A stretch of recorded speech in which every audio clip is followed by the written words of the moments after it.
اكتر حاجه بتخلص من قبل ما تتطبخ، من قبل ما تتحط اساسا يعني انت مجرد ما تقلي الدور بتلفي وشك كده عشان تصبعي وتقلي غيره ما بتلاقيهوش.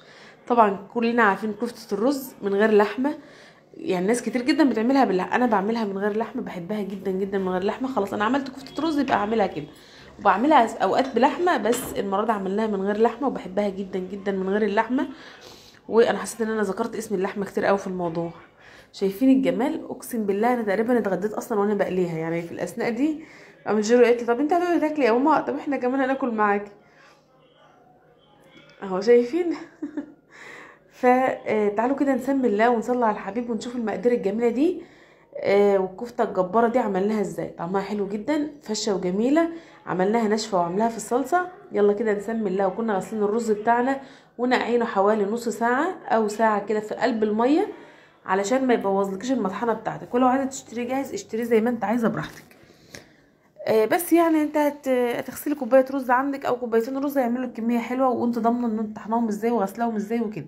وبعد ما تنقعيهم بتفردوهم كده على قماشه وتسيبوهم، مثلا عملتهم بالليل تسيبوهم لحد الصبح لحد ما ينشفوا.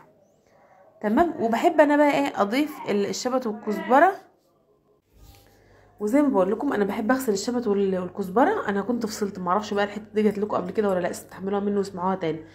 اغسلها وانشفها واحطها مع الرز اطحنها، بتبقى ناعمه جدا وما بتبانش بقى، وبتبقى ايه لون الرز حلو كده وما بيبانش. سلقت بطاطس، جبت بطاطس وحطيتها على النار وسلقتها زي ما انتم شايفين كده، سلقتها حلو. وقطعت بصله وحطيت حوالي 5 فصوص توم. وبعد كده هبدا اشتغل في الكبه بتاعتي، احط كل الخليط ده ببعضه واعجنها. ما عندكيش كبه عادي جدا، البصله افرمها ناعم على ايدك وحطيها، والبطاطس بتهرسها بايدك وبتعجنها كويس جدا لحد ما تلف معاك وتبقى كويسه. هتفضلي بقى تكرري الموضوع ده لحد ما تحصلي على عجينه حلوه زي ما انتم شايفين كده.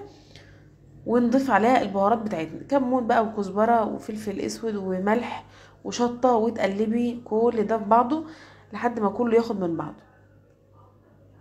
طبعا كفتة الرز دي من اجداد اجداد اجدادنا، من الاكلات الحلوه جدا اللي كلنا بنحبها.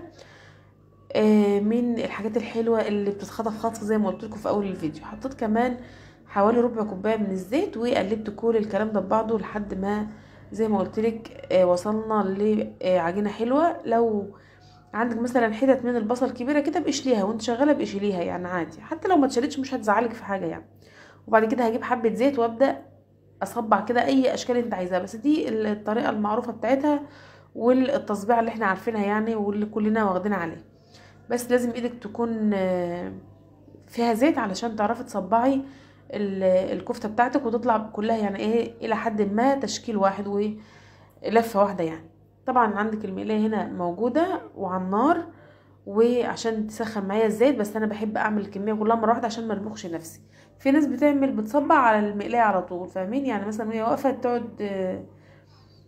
تقعد تعمل تصبع وتحط في الزيت على طول زي ما تحبي. يعني انا عملت شويه معاكم وبعدين رحت عند حماتي ربنا يديها الصحه والعافيه، وقعدنا لحد ما عملنا الكميه اللي انت هتشوفوها دي وخلصناها خالص. وانا بقى اشتغلت، عملت الصلصه على جنب على عينه من النار يعني بتاعت البوتاجاز بتاعتي، وعملت وقليت على الجنب التاني، فالموضوع ما كانش بياخد معايا وقت. هي اللي عودتنا على الموضوع ده.